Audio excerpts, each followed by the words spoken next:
Will, the eagle has landed.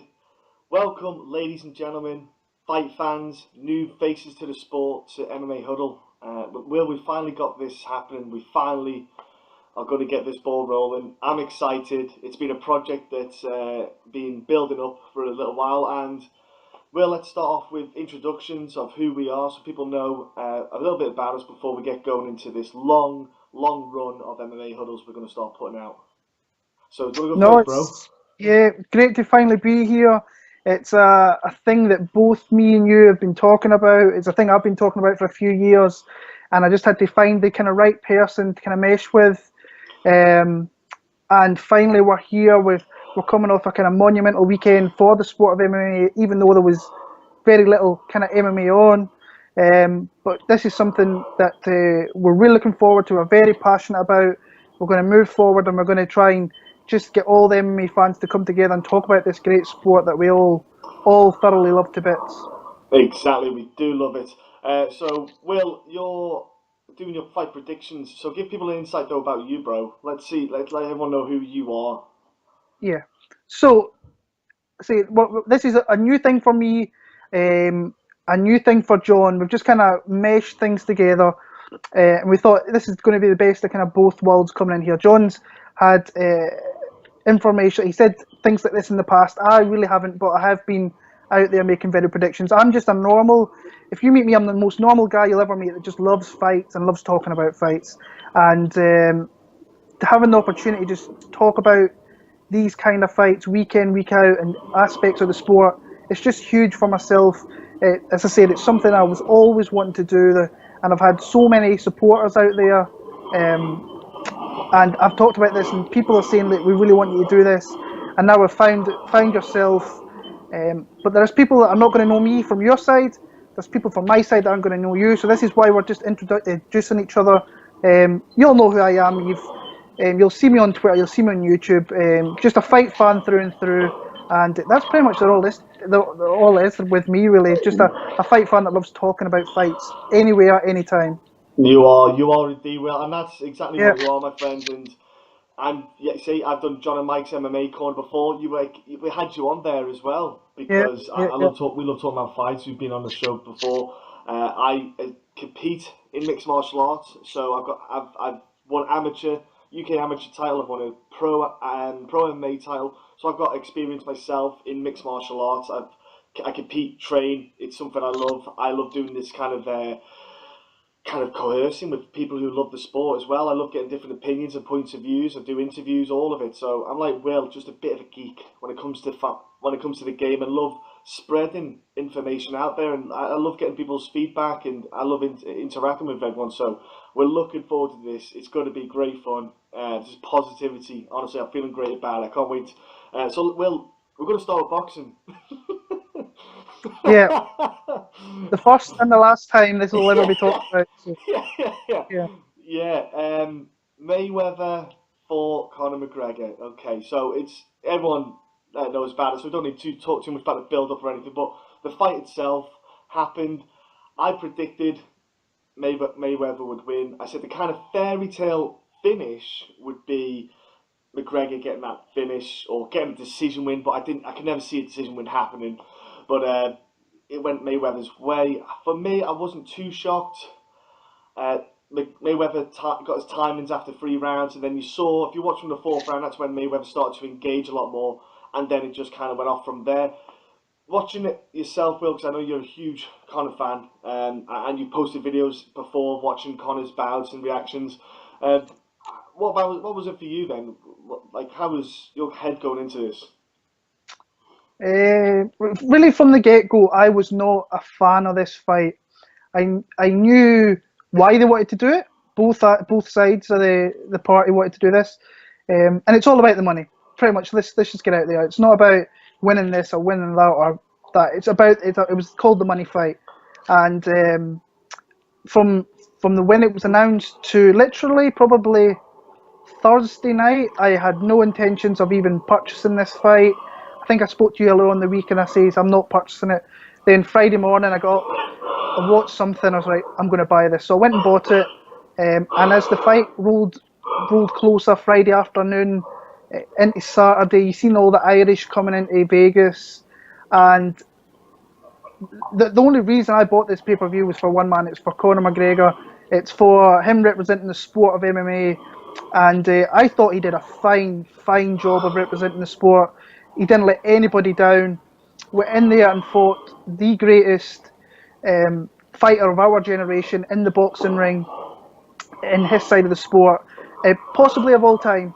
And eventually, even though he's been out 2 years, you can still see Floyd has so many tools in that ring that it was always going to be hard, no matter how long Conor had trained coming into this fight, or who he trained with, or who he sparred with. And the thing that I like about Conor in this fight is that he stuck to the roots of being a mixed martial artist. He didn't go. He's not a boxer. He will never be a professional boxer per se. Now, even though he has a professional boxing record now, but he kept all his MMA coaches in his corner. He never strayed and went and brought in other trainers. He just kept his normal core of fighters, trainers I should say, and progressed there. And he went in. He really, I think Floyd did take 3 rounds or so, 3-4 rounds to really just figure him out. You see him smiling in between rounds. You see him smiling in the ring. He was literally the ring craft of Floyd Mayweather is actually something to behold. When you watch him and you see he's literally looking at everything and he's evaluating what's going on and where you're going to go, and he's evaluating his next move. It's pretty incredible actually to sit back and watch. And I say I've never been the biggest Floyd Mayweather fan, but you have to respect his ring craft and for how long, his longevity of doing it for 21 years against the who's who Hall of Fame caliber fighters is incredible. And I say Conor came out really confident, got off to a really good start. I do think that Floyd was just looking and working him out, and then once he got the timing down and Conor was starting to really fade from the mid-round 4 on, Floyd just took over. Like Conor said, he changed his game plan like 3 times. I think you could probably see that if you watch the fight again. And then eventually when it got to the late rounds, he came forward, hands closed, walked forward, started peppering the body. Conor was just trying to grab and hold on for dear life. And then it was just a matter of time from there. I picked Floyd to win via 12 rounds. I thought maybe Conor had enough there, but once he started to fade in 6 and 7, you thought, right, this is only a matter of time from here. I thought the coaches could have really stopped the fight if they wanted to. I thought the referee could have stopped it the round before as well, but I was happy with the stoppage. I think it was the best thing for all the parties considering. Conor's, even though he said he wanted to go into 11 and 12, I think stopping in round 10 and getting just he said he wanted to go out in his shield and get knocked out, and that's typical Conor McGregor, which I think I was actually like laughing at that. It's just like that's what the kind of man this guy is. He'd rather go out with his face in the canvas than like the referee stopping it with grazing shots.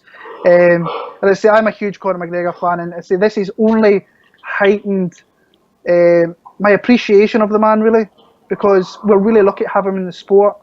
And it might not be too long. This guy might not be around the sport much longer. So I think we should appreciate what we have and what we're going to get going forward. But I thought he represented the sport of MMA fantastically well.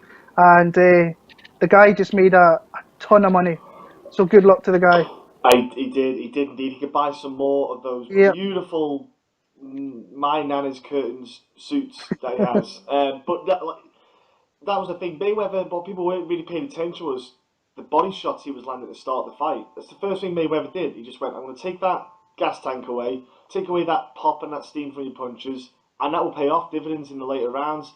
And that's all he did, was body shot. That's all he saw. If you watch the fight back, people, that's what Floyd did first couple of rounds. Only time he was ever going to hit him was going for the body shots. Wasn't too fussed about the head. All he wanted to do was take that body away, take away that gas, take away that pop in Conor, and that was what happened. But you saw the chin that Floyd had, that uppercut, which did have a bit of momentum taken away from a shot that Floyd went for. Floyd went with the tried to hit with the right and hit actually Conor's shoulder, but he still landed the uppercut. But you saw Floyd had a chin, like you said, 40 years old, been out of the game, out of fight 2 years.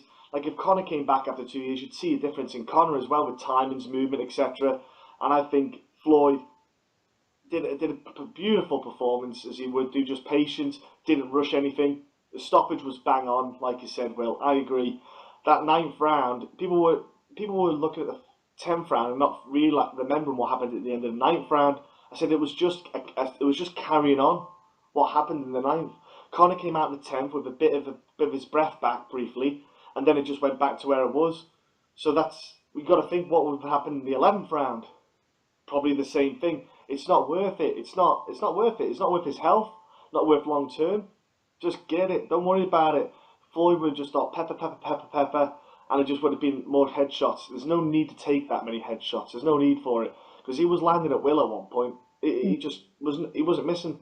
But what Conor did for MMA there, not just UFC but for MMA, I think boxing people will look at MMA with a little bit more respect, because you know that over the years people just in boxing, they're too narrow-minded.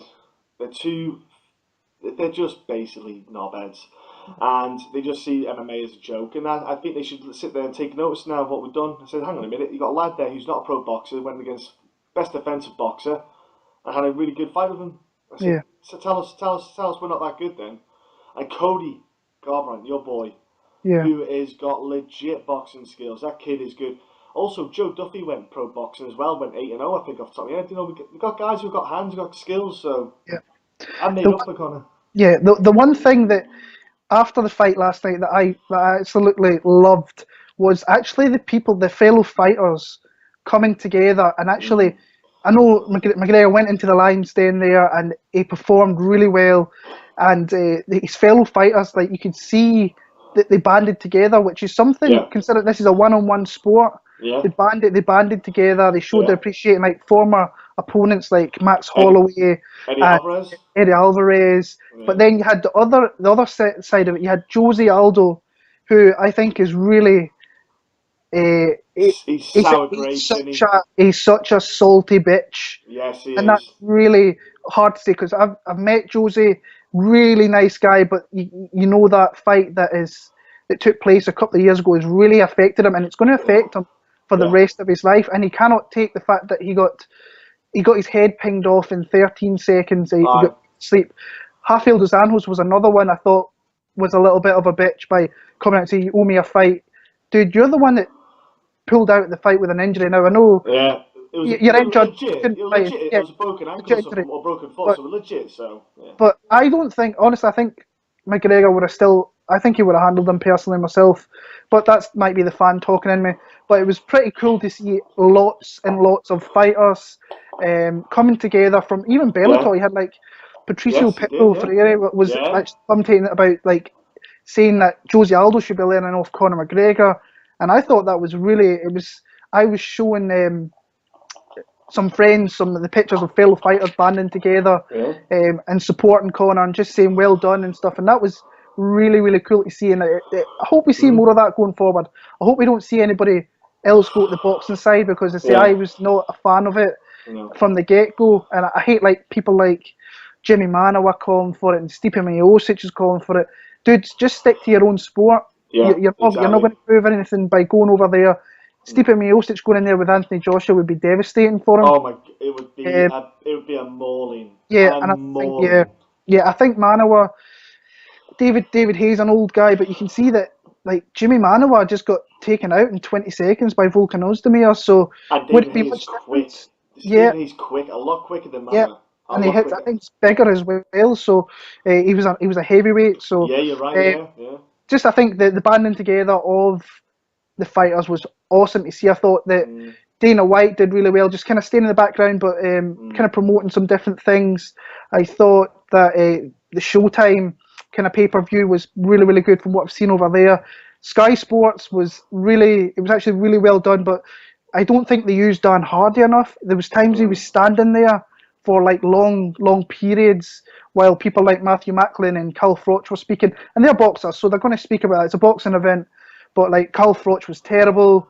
I heard on Twitter a lot about that. I haven't watched any of it. He is like, there is Paulie Malignaggi and Cal Froch. It's like the American version and the British version. Just talk absolute shite, Oh basically. no. You see, Paulie on the commentary was Yeah, absolutely yeah, superb. but Paulie, Superb. yeah, but Paulie's his analytic skills are far more better than Carl Froch. But Yeah. the way they kind of talk, like if you listen to Carl Froch and Adam Smith on the booth for Sky, they were kind of disparaging MMA a little bit, and it kind of pissed me off. But it was always going to happen. It's a boxing event, and their guy was coming, was beating our guy pretty much. So.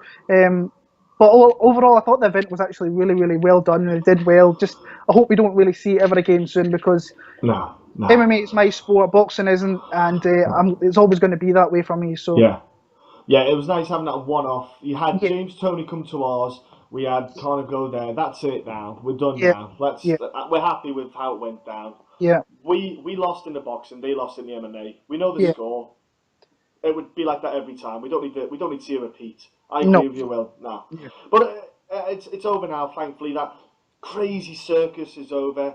We can go back to what we know and love, is watching the MMA, and also our Twitter feeds will have MMA. yeah, I'm so happy. But the thing was, during this, I want to call it a lull while the UFC had a break, but it was nice because we get to have, because obviously, you've got your beautiful little one, yeah, so you got some good quality family time, which is great to see. I found it was nice for me as well, because I'm doing that charity boxing match. So for myself, I got to spend a bit more time getting some more rounds on the pads. So it sounds daft, but whereas I probably watch a bit more MMA researching, I did a bit more training, so it was quite enjoyable. I've got a bank holiday weekend this weekend. You have as well, and I'm resting. I won't lie, I'm having a day off today. It's a great day.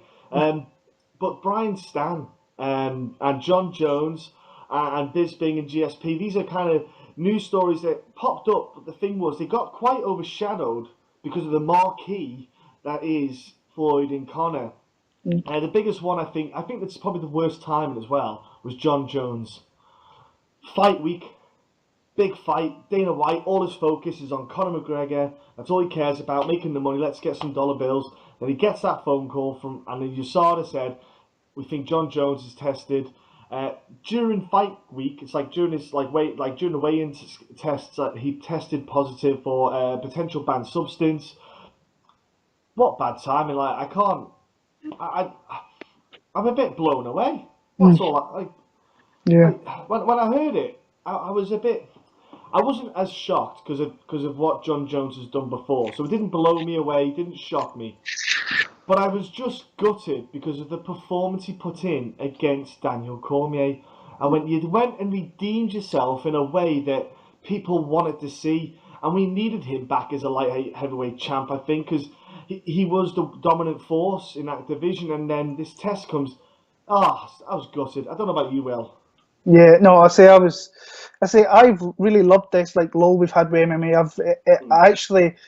I kind of reevaluated some things. Obviously, I've got the wee one here, so I've got to spend so much more time, because I actually didn't realize how much time I put into researching fights and looking at things, and that's something I'm going to change going forward a little bit, and try and maybe take a little bit less off and spend more time with the wee one, because that's the most important thing. But Yeah. getting into this, I was at work. I think it was Tuesday night. This happened. Tuesday or Wednesday, I think so. Yeah. So It was Tuesday night, I work like late into the night, and I think it was about 11 p.m. maybe later than that, and just casually having a little look through Twitter, and somebody said something silly about Jon Jones, and I'm like, thought nothing of it. Half an hour later, I came back and I had messages galore. I had just things going on through like direct messaging and stuff, and I'm like, what's going on here? And I was like, Jon Jones has popped for a steroid again, and I'm like, you have to be shitting me. I did not believe it.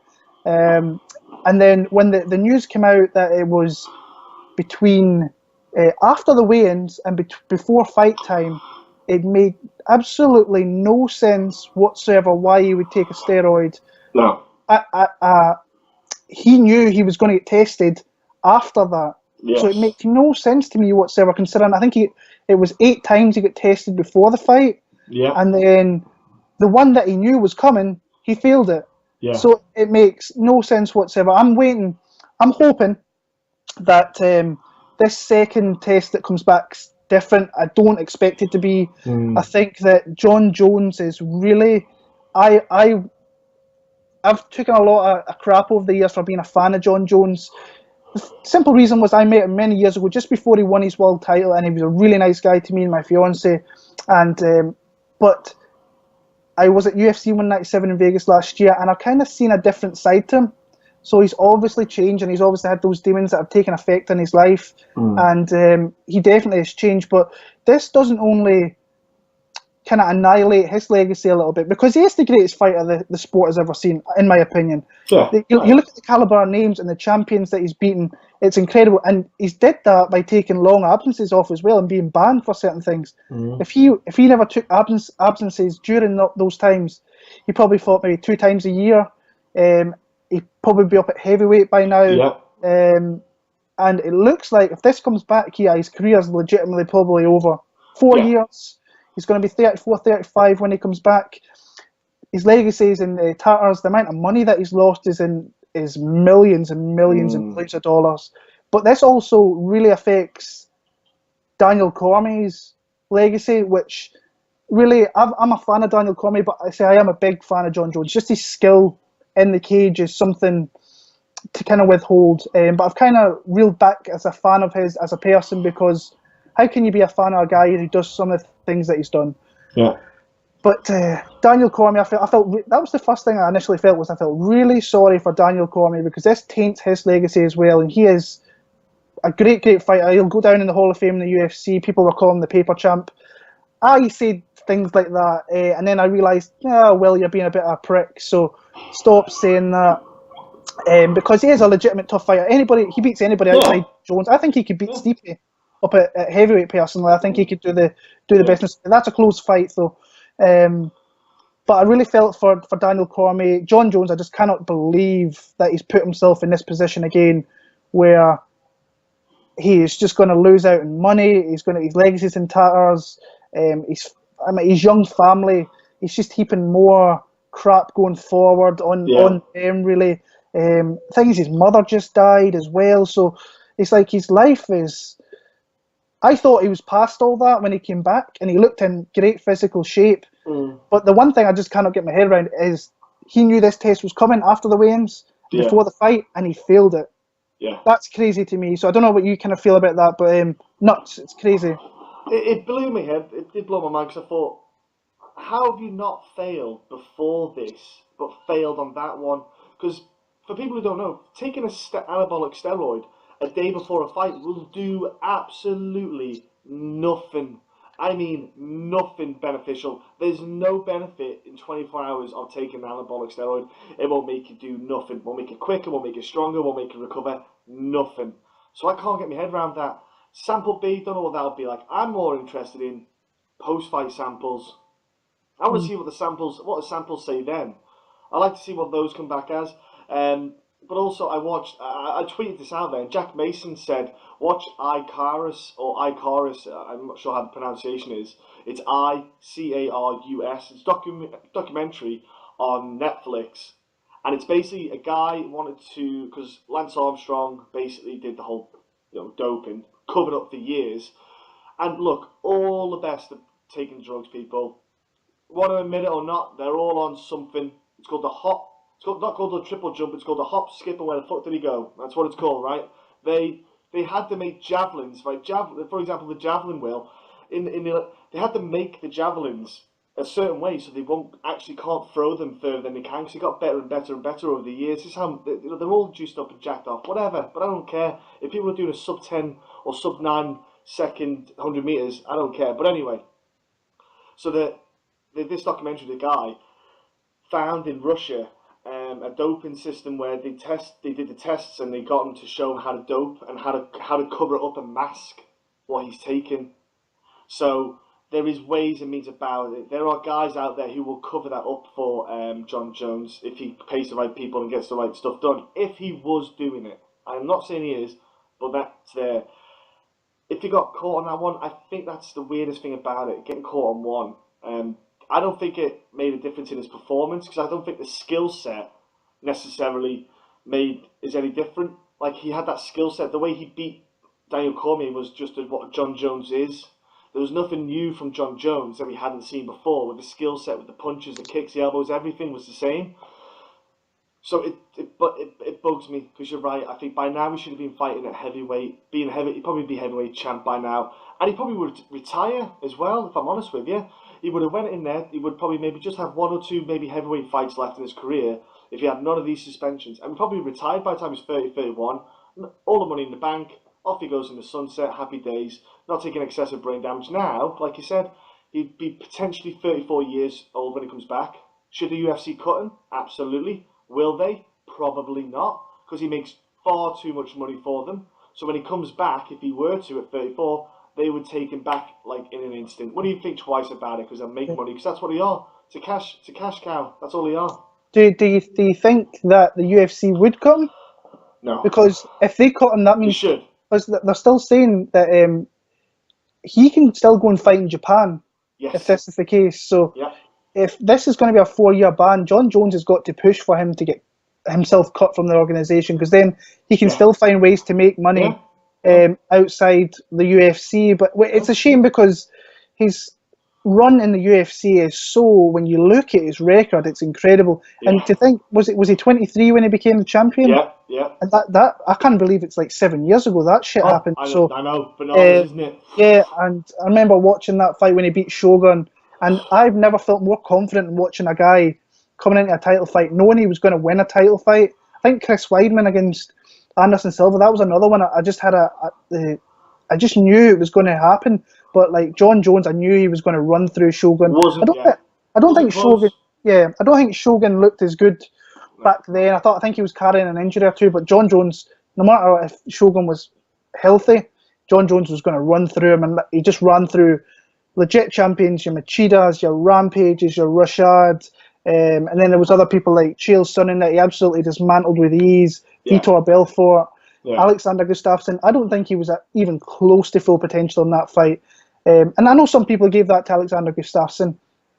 And I think some people, to be fair, some people might be right with that. I had it for Jones just, but I mean, we're going to miss out on a rematch with that, which is something I think everybody wants to see again. It's one of the best title fights you'll ever see in the UFC. It's just a really sad thing that this has happened again, but should we really be surprised with Jon Jones? Because it's one thing after the other with the guy.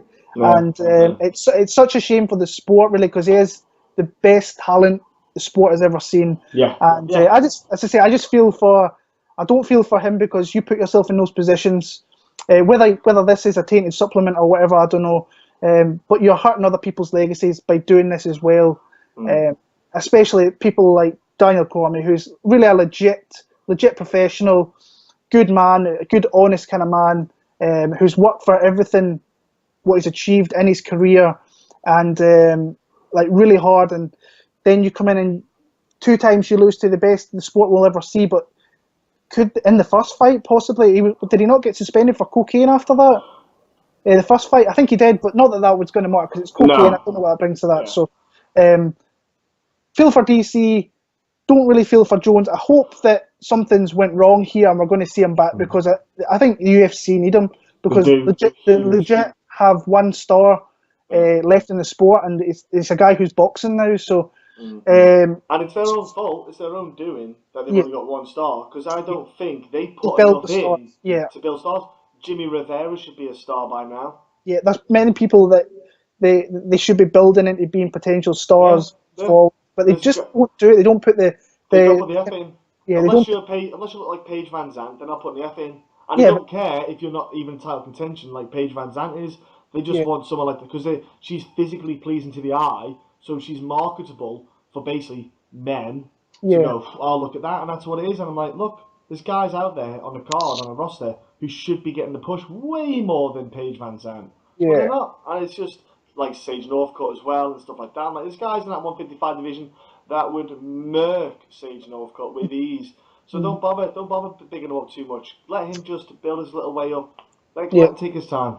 But as I'm saying, if I think Conor comes back, but what do you do with the light heavyweight division, Will? You're Dana White, what are you doing with the light heavyweight division? You have to give DC the belt back. And so DC's lost the belt. He's legitimately lost the belt. He's got knocked clean out.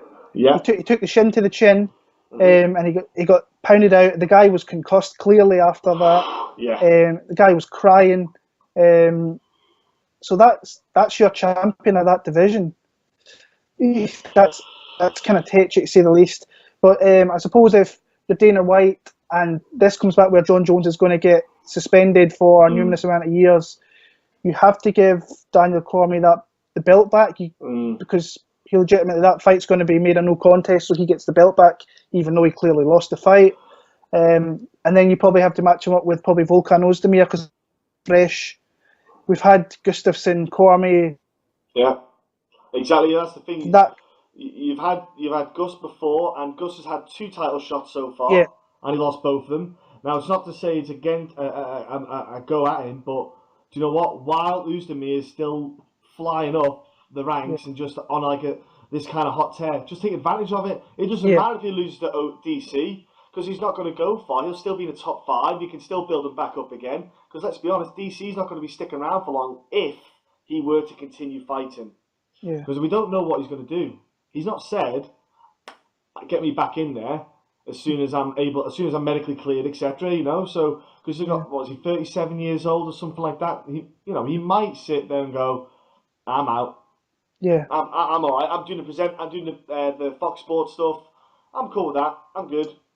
See, like as well with why doesn't he go up and try and get the heavyweight title? That's fresh. I know, because Kane's never. We don't know when Kane's fighting. Wait, this Kane is I've heard nothing from Cain Velasquez in months, so we don't know what's going to happen with the heavyweight title. Is it Ngannou that's going to fight Stipe later in the year? That's another thing. We were due Jon Jones against Stipe Miocic. Yeah. When I heard that, I was like, Jon Jones, you absolute tool, because that's the fight I wanted to see. I wanted to finally see Jones move up, face these guys that are naturally bigger. Well, not naturally bigger, but bigger built guys. And because Jon is a big guy with a huge long reach, but he's very scrawny, so he'd be a scrawny heavyweight. But if I was Daniel Cormier, I would probably want to move to heavyweight. Fuck that weight cut, because he's struggled with it in the past. You don't need to be doing that at 37. You were the champion at the division below. Go and do what few people did. Like 3 other people have only had 2 belts in the UFC. If you go and do that, then you're legitimately putting yourself as one of the best fighters the UFC's ever seen. So if I was Daniel Cormier, go to the heavyweight division. And right now is probably the best time to do it in the UFC heavyweight division, with the amount of guys that are kind of not really pushing. And there's no one outstanding in that weight in that division. Yeah. That's ideal for Daniel Cormier. Like even if you had to face Francis Ngannou, I would pick DC because DC's got that work rate that would gas Ngannou. He would grab him, he would get him down, and Ngannou's so jacked. Like that would be one round of that, and you'll see his arms drop. You'll see him just gone. You see him just worn out. But do you think that? I think DC could walk into a title shot at heavyweight because there's nothing much there. I think because he got knocked out, it's a little bit harder to push him straight into the title shot. I think. That's the only thing about it. But then, because I think there's only 3 people that really contend in that division, and it's Ngannou, Velasquez whenever he decides to return, and then I think Cormier could come up, face a guy. Let's say I don't know who he could face in that heavyweight division, Volkov or Struve. Say they win next week. That's just comedy. That's comedy. You're doing that for comedy, lad. I can't think off the top of my head there. If someone like Dos Santos was there, I think you could make Cormier be Dos Santos, but we don't know what's going on with him now, do we? Yeah, so I'm a little bit. I think his will get overturned. Yeah. I think Jones. He's done. I think Jones is done. So, but I'm hoping wrong because the sport. I love watching the guy fight. Pretty much anything else, I try and take with a pinch of salt. He is a bit of a bad apple, but inside that octagon, he's the best. Plain and simple. Absolutely, yeah. And that's the thing. So you got a bit of a question mark over the light heavyweight division and the heavyweight division. Yeah. But one thing that's got a bit of a nice green tick there is the middleweight division, where they finally did like an official announcement. Good timing as well during the fight week of this. Bisping against GSP, which we kind of all knew anyway, because GSP was on Instagram saying he signed a contract, all this. But it was made official, so to speak. That fight, well, obviously, it was happening, it wasn't happening, it's happening. I think they just wanted to have something down for MSG. They needed something a bit big because they need to make sure that's a big seller. And to be honest with you, Bisping does sell. He does sell. I don't care what anyone says or how anyone feels about Bisping. That guy sells. You've also got GSP. It's GSP. He is that legend that people will talk about. He is a guy that people will go and feed into. The hype will be there straight away. How will he look? What size will he be? Question mark, question mark. And that gets people intrigued straight away. So, there was he did pad work with Freddie Roach, GSP, this week. It was on Instagram. There's little things like that. I think it's a bit of, I don't want to say circus, but it's a bit of a showman kind of event again for Bisping.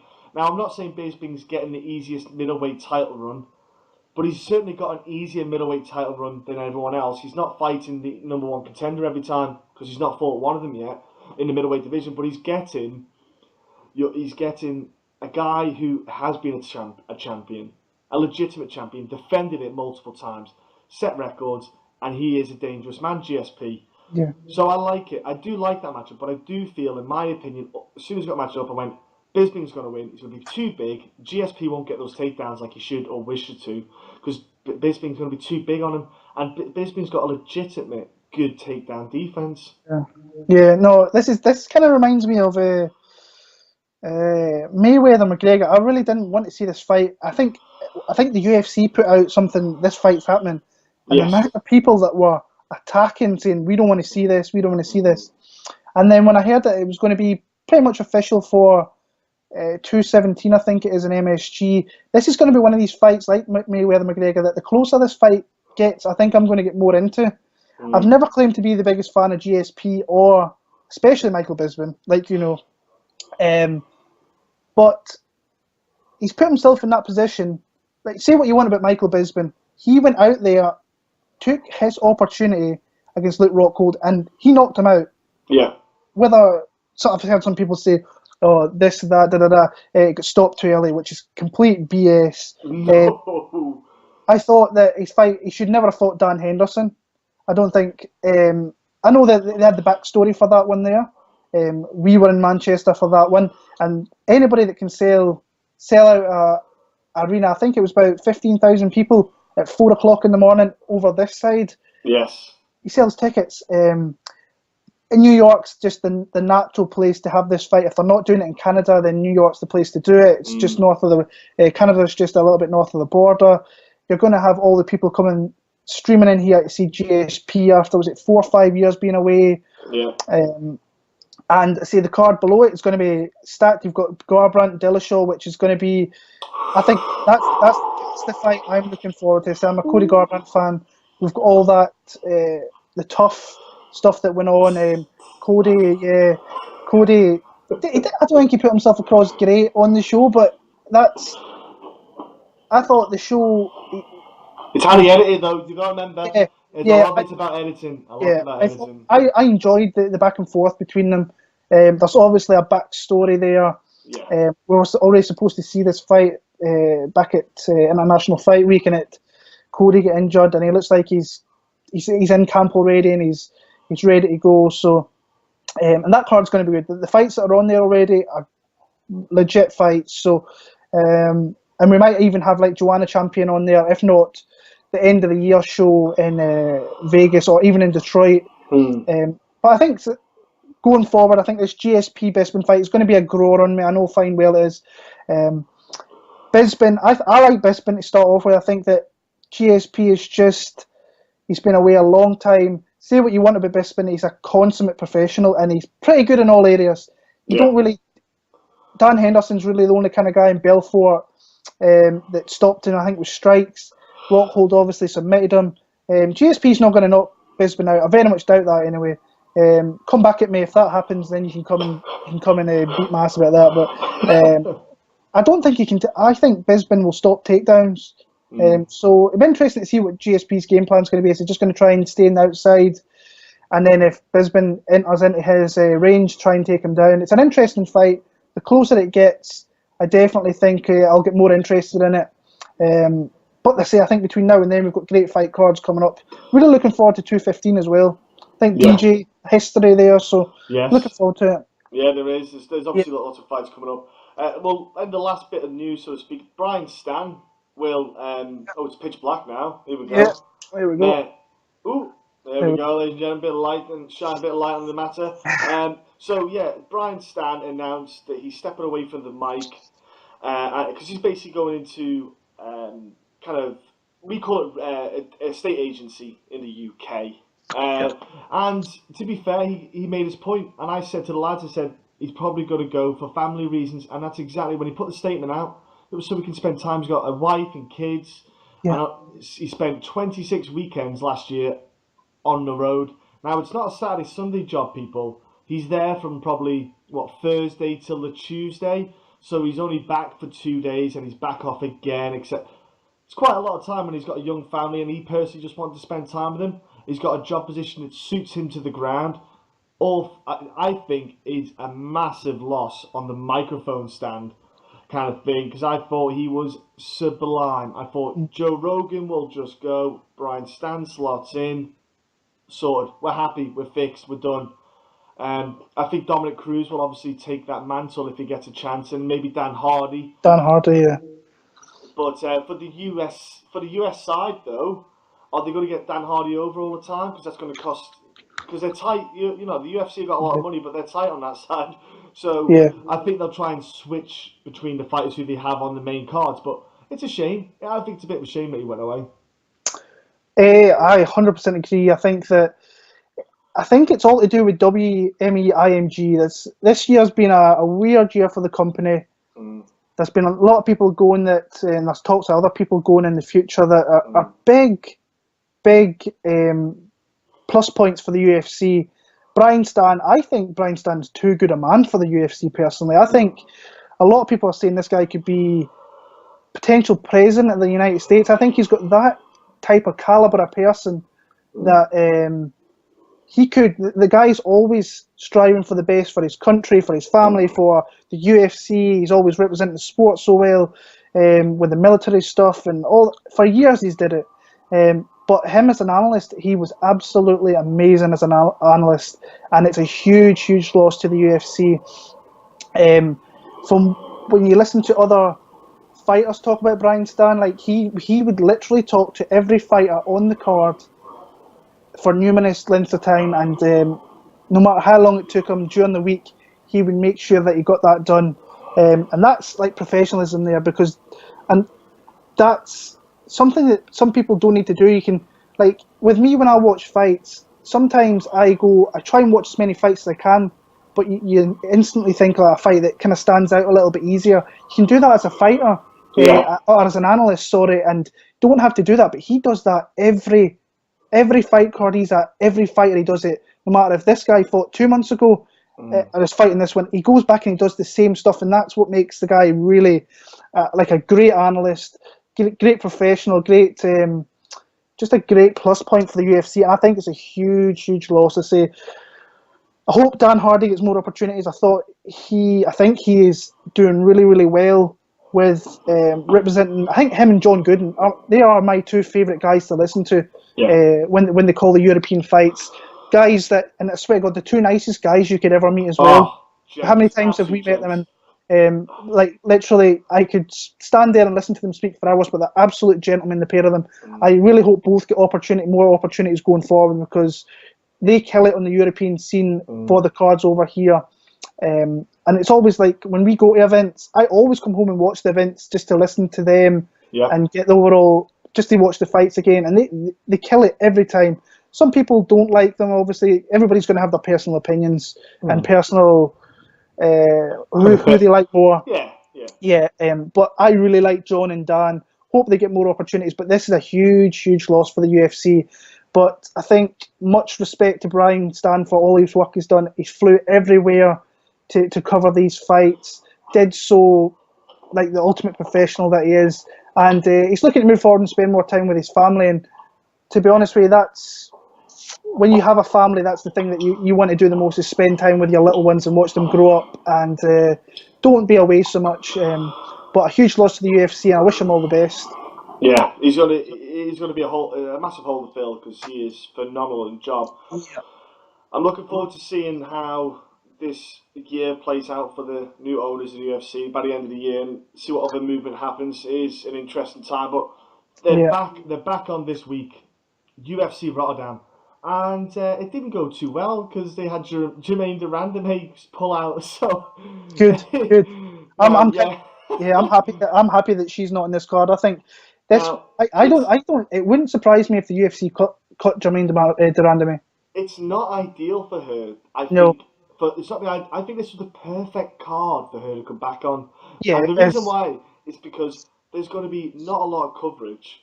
It's nothing against the Rotterdam card, but there's not going to be nowhere near as much coverage, so she'll get less spotlight time, less people basically asking her the questions she doesn't want to hear.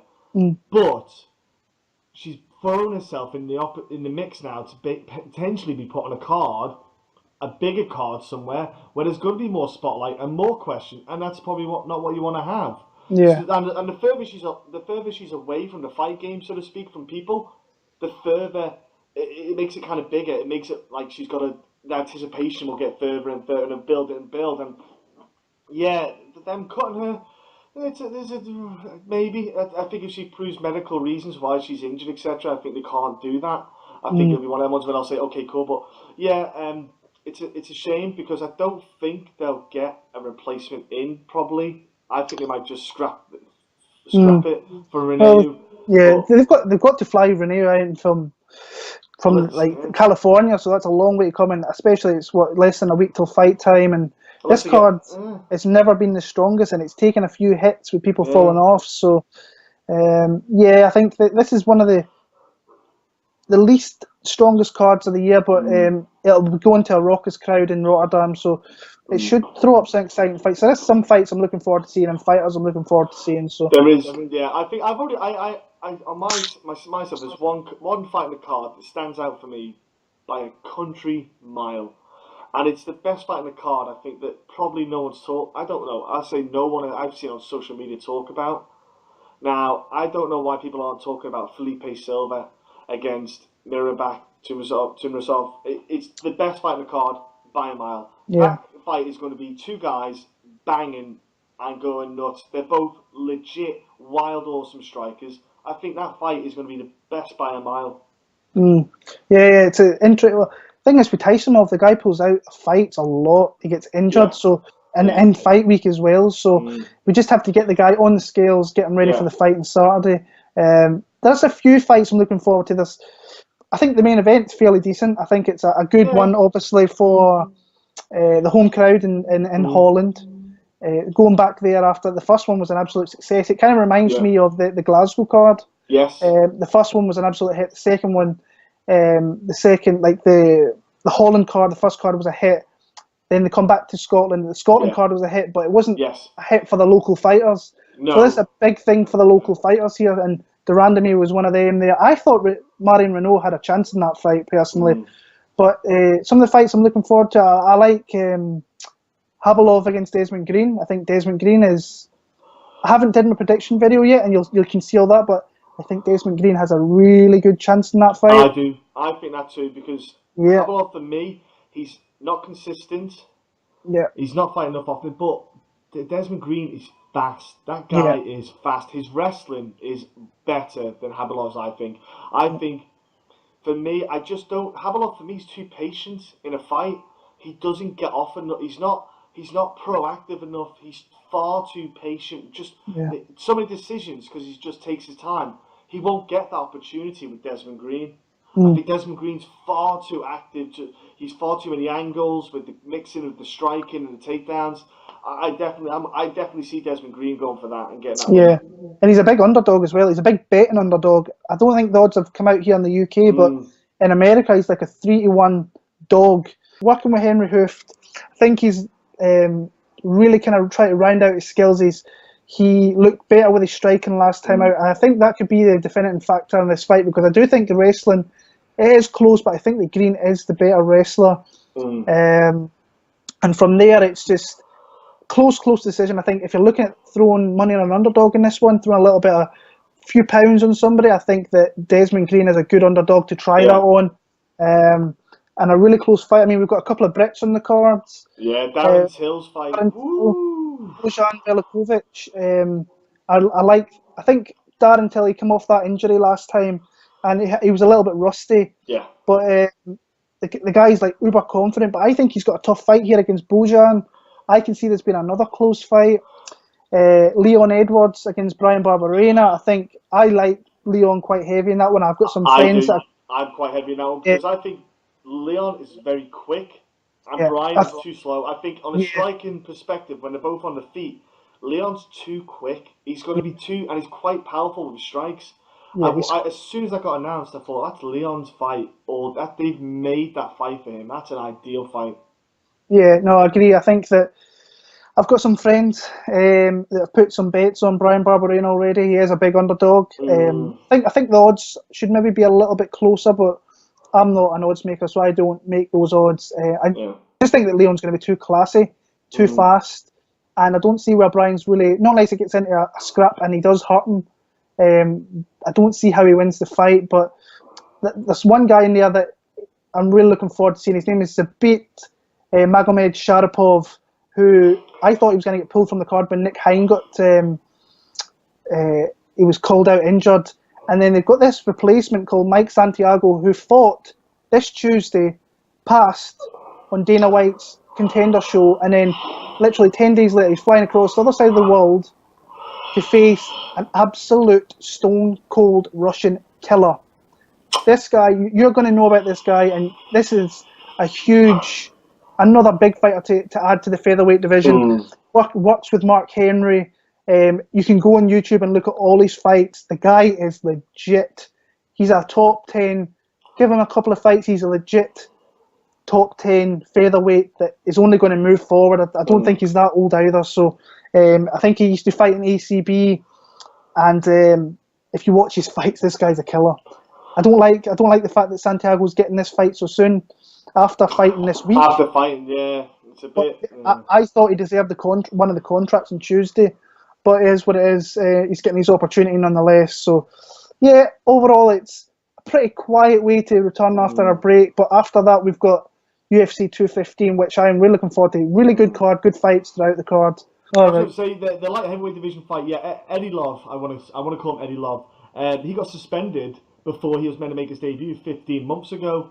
But to be fair, he looked pretty decent. I was pretty hype, and now he's getting a chance in his life. And it's against Bojan, who was, wasn't Bojan, wasn't he a heavyweight, and then he's going down to 205, I think, off the top of my head. So I'm interested to see that one, and I'll tell you the other fight I'm looking forward to. I like to see this Afghanistan lad who beat Brendan Thatch, Zaire.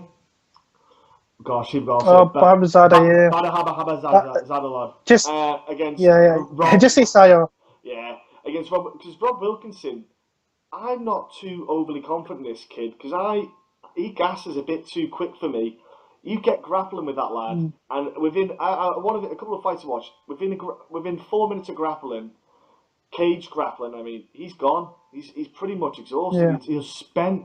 And I think if Zaire could just get that grappling game on like he did against Brendan Thatch, he's going to get that win. I think it's a nice win for him. It sets him up again, and it's going to be interesting to see how he does. Yeah, I think with Sire, it's just the guy doesn't fight that often. He's fought 2 times since like 2013, 3 times maybe. So he's been out a long time.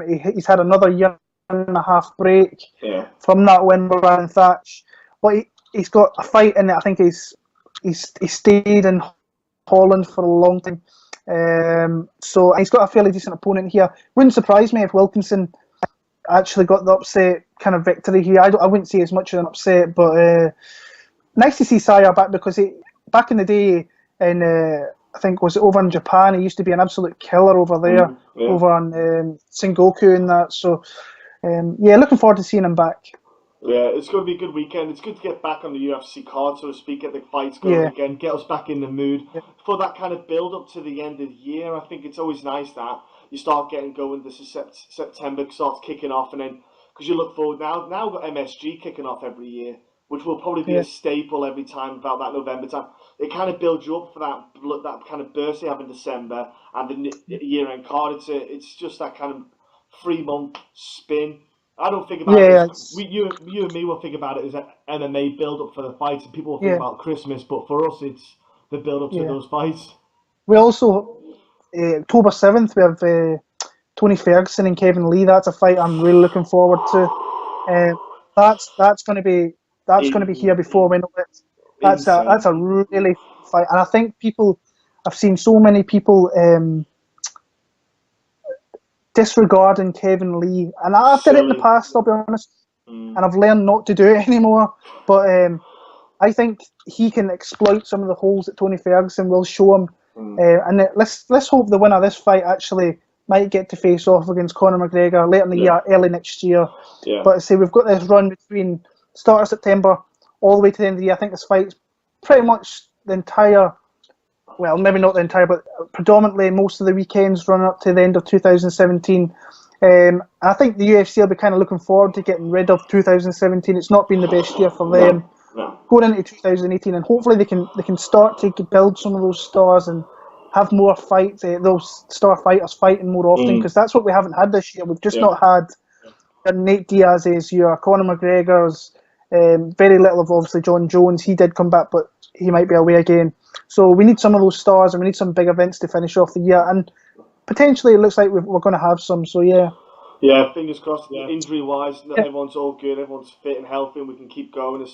You got you like say you got some UK guys fighting in the next few months, so it's quite exciting times for us all. People, if you have any thoughts about what we talked about, do feel free to either message us on Instagram or put a message in the comment section below.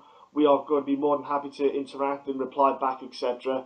So do feel free to do that. But Will, it's our first episode done, pretty much. I think. I don't know if there's anything else you want to touch on before we shoot off. No, nothing else. What I want to say is to the people that are listening, we're starting at a pretty good time. Like I was speaking with the UFC there, we've got like 3 months, and we're going to try and. It's not going to be great straight off the bat. We're going to try and mould into the way we like to do things, and some of the things. If you want, like certain aspects of the show, we can talk about. Now, I've tried to help Jon out with DraftKings. Jon's quite new. I think it's something.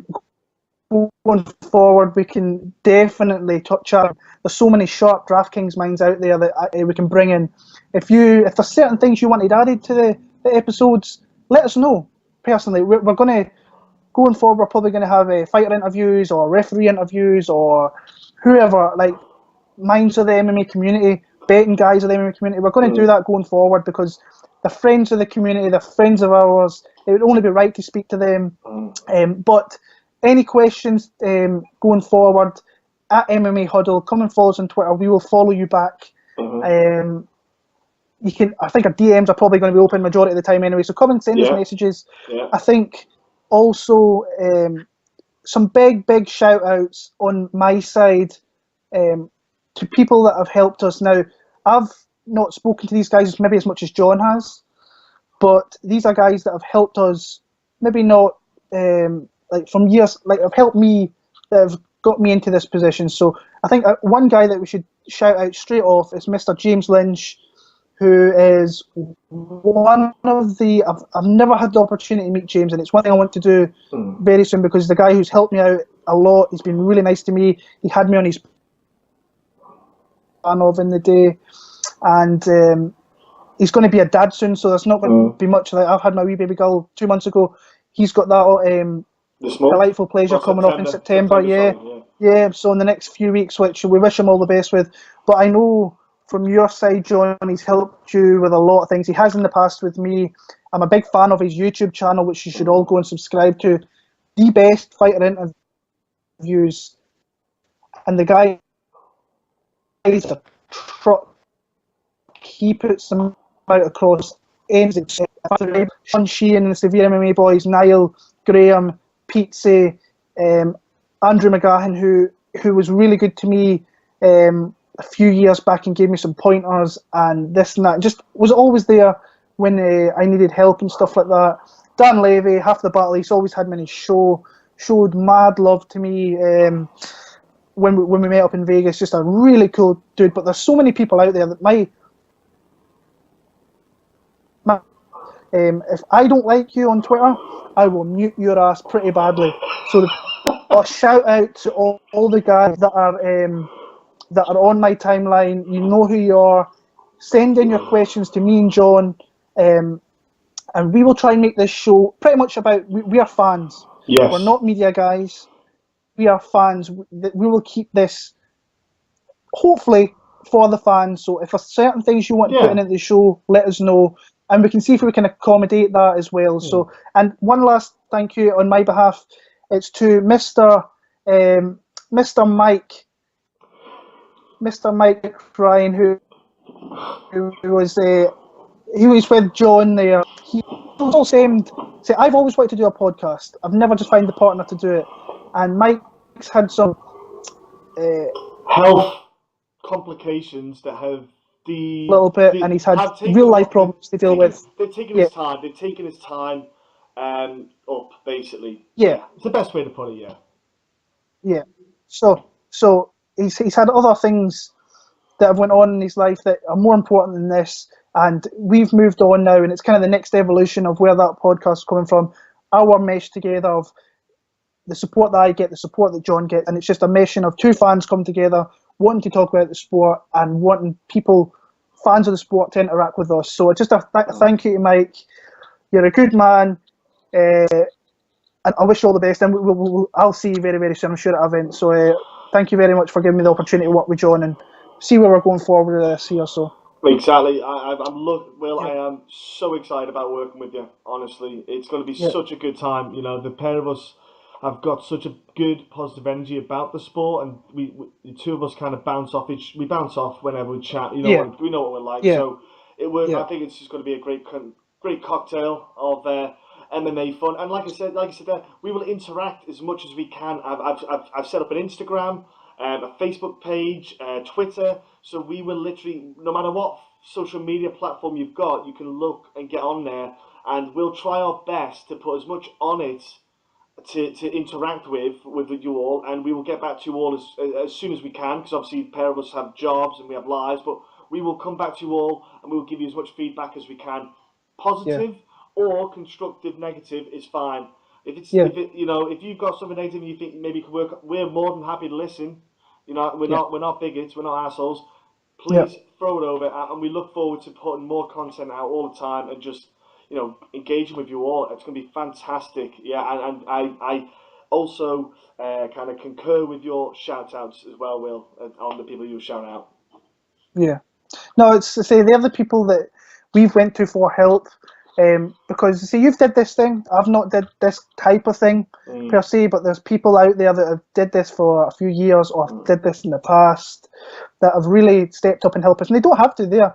I mean, going back to James is a busy guy, and he's always got time for people. If he's not doing interviews, I'm sure he's with his wife getting ready for this huge thing coming in the next few weeks, and then he has a job, I think, on the side of that as well. So the guy, James is like a godsend, and he's been a great help to us. So, but they say this is going to be a show about the fans. We want you to get involved. Send in your questions. We will answer. Hopefully we get lots of questions, and we'll try and answer every type of one, no matter how long it takes. Hopefully we're not here for an hour answering questions, because we just ramble. But send them in, support us, and we're going to try and make this as big as we possibly can. So absolutely, yeah. So thank you all, and we'll be back next week to talk more fight